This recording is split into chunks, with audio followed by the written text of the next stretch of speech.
I don't know about you, but as a crafter, I feel like I have to save everything because I'm sure that I'm going to come up with some brilliant idea to reuse whatever it is that I have saved. And so I save and I save and I save until the space is about overrun with things like little threads from when I've done some slow stitching or when I've made some clusters or when I've been using the sewing machine and we cut all those little threads off and they pile up, and I kept thinking, there has to be something I can do with them, right? Well, then I saw a few weeks ago, Tracie Fox did a video on her wish sticks where she took sticks, larger sticks, and she did some really neat things with them and with a wish, and I'll put a link to her video down in the description below. And I kept thinking, okay, how can I do a Susan twist on that? Because, I've always got sticks, right? I've always got sticks. And Tracie's were kind of one part wish stick, and then they were like boho beads, and they were these wonderful, big, beautiful, chunky things that could hang off the edge of your journal. So I wanted to do something maybe a little smaller. And I wanted something that wasn't going to take up quite as much room in my journal.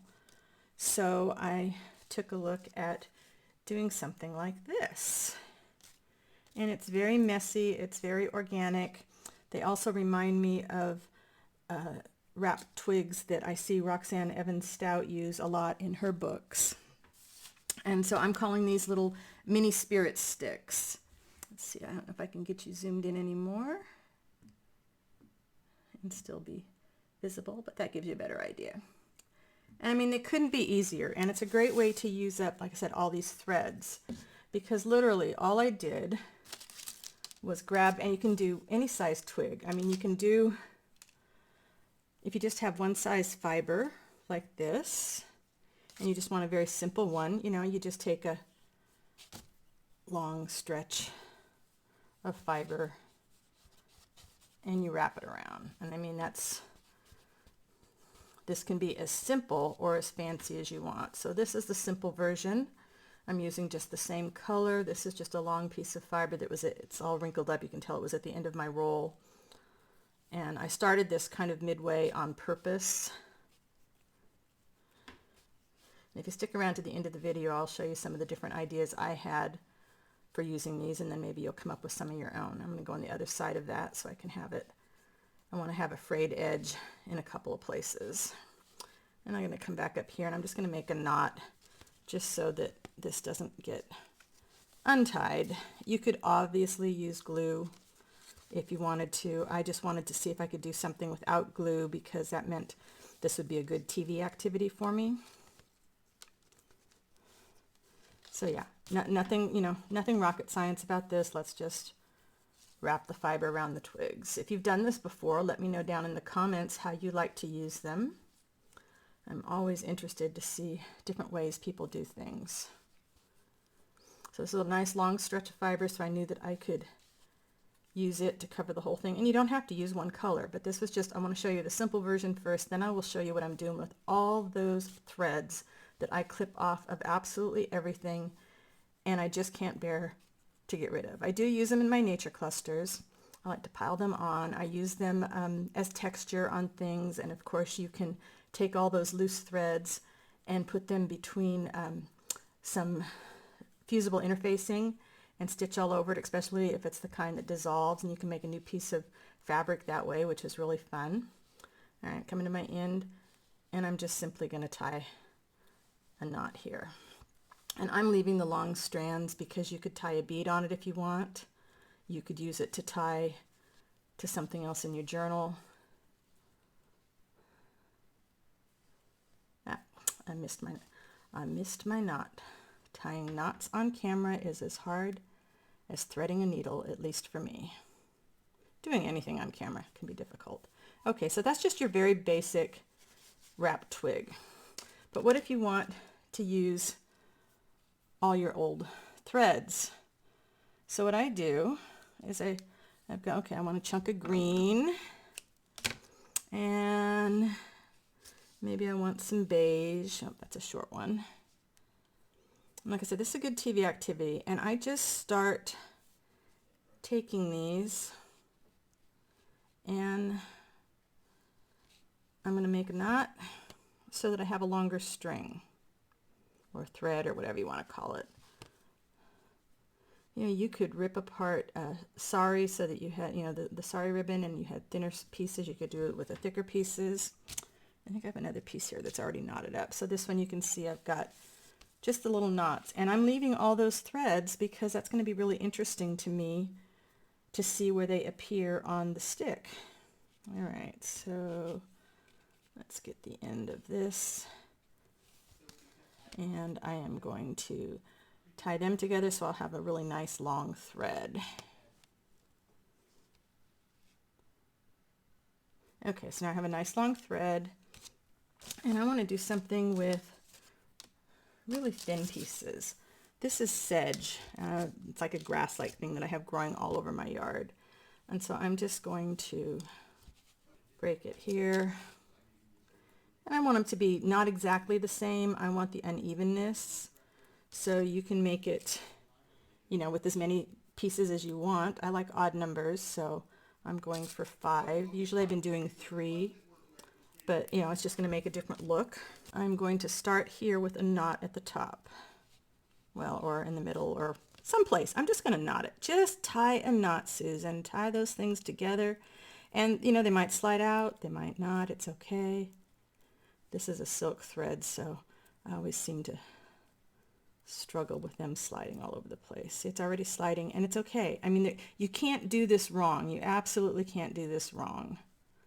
And it can be as simple or as fancy as you want it to be, like all things that we create. All right, I'm going to stick with just those 2 knots. That's enough for me to get started. And I'm just going to wrap it up. You know what I like about something like this, it's this simple that I know I'm not going to be able to mess up, is Little Miss Perfectionist usually stays at home and doesn't come over and want to harass me because I can't mess it up. Now, if you don't want those long threads when you've tied your knot, you can just lay the thread down and continue to wrap it down the thing. But like I said, I'm going to leave mine out. And if you want it to get kind of fat and bumpy, like the boho beads, you can just keep winding the same thread in the same spot, or just keep building up your layers of threads over it.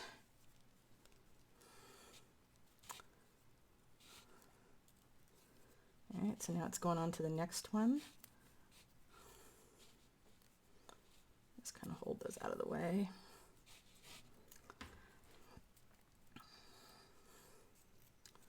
So if you've done something like this before, let me know. Or let me know what you're working on today. I'm just happy to be working. I have to spend some time cleaning up the studio space because I want to lay out a bunch of journals this weekend, and right now I can't see the top of the island in the studio, but that's on the list to do tomorrow. All right. Hold these down. Now we're going to go into the green again. And I mean, you could be obviously very precise if you wanted to, but I like just the randomness of this and the way they come out. I tend to work in the same color palettes most of the time anyways, so my threads are all going to probably go together.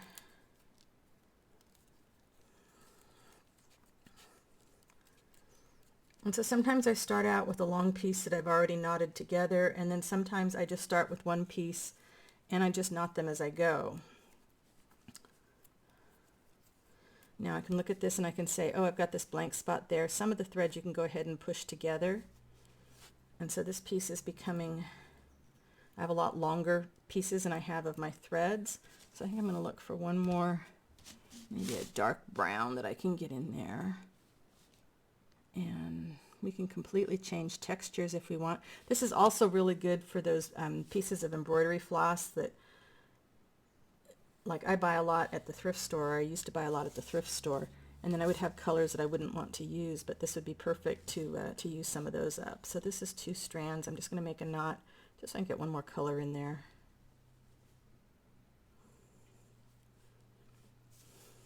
And you could, you know, keep knotting your thread over and over again if you want it to be even bigger, you know, a fatter knot.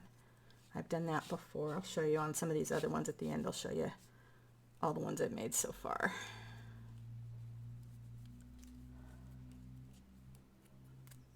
Let's see here. Yep, coming up to the end of that. Now, you can decide to keep adding threads to it, or maybe you say, well, that's it. I don't want to go any farther. I want to stop, and this is going to be as big as this one's going to be. You could leave it without the threads, or, because these are like this, that one just slid right on it.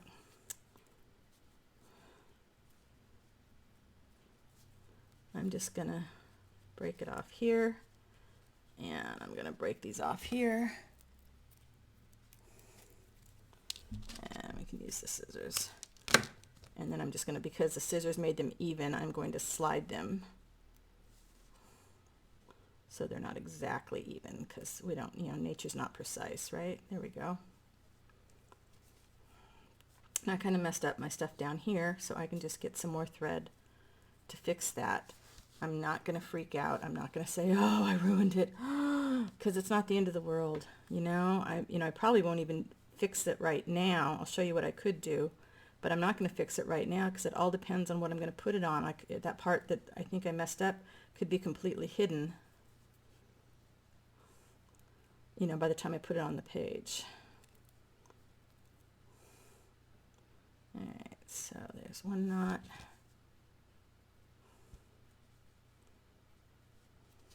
Another knot. And I think that's good. And there you have it. Let's move this guy out of the way. So see, now I could, on this one, I could just tie something else to the end of that and keep wrapping and make it even bigger. But here are some of the ones I have done.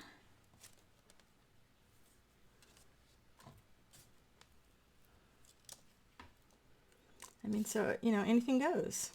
And all these little threads, you could probably get a seed bead on here, because most of these are single embroidery floss or sewing machine threads. So yeah, they're kind of addicting, kind of like making beads, you know, they're kind of addicting. So what could you do with them? Well, I had my little tea bag thing, so I could add one to the bottom of that, or I could use it at the top, you know, just to kind of hang something from it. Let's see, what else could we do? Well, we've got my nature clusters that I like to make in all these different sizes. We could take the same one and put it in there, or you could get a bigger one. That's why I've started doing, not finishing them completely, so that I can come back and add stuff to them. What else do I have? I've got some of these little slow stitch things, so I could dress that up by adding one of those to it. And then that,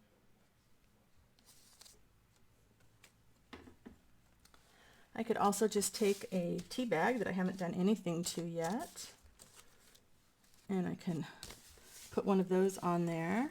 If my tea bag was going to be on the side of a journal page, okay, so maybe it's going to go on the side of a journal page, and I could put one of my little twigs on there. I mean, you know, you've got all kinds of things you could do to play with. It's a long piece of slow stitching. Could put one on there. I could use it as the top. Could use it as the bottom. So that's it. I am calling these mini spirit sticks. And like I said, I will link to Tracie's video, and you can check out Roxanne Evans Stout. But I hope you will give these a play and let me know down in the comments if you do. That's all for now. You have a great day, and I will see you next time. Bye for now.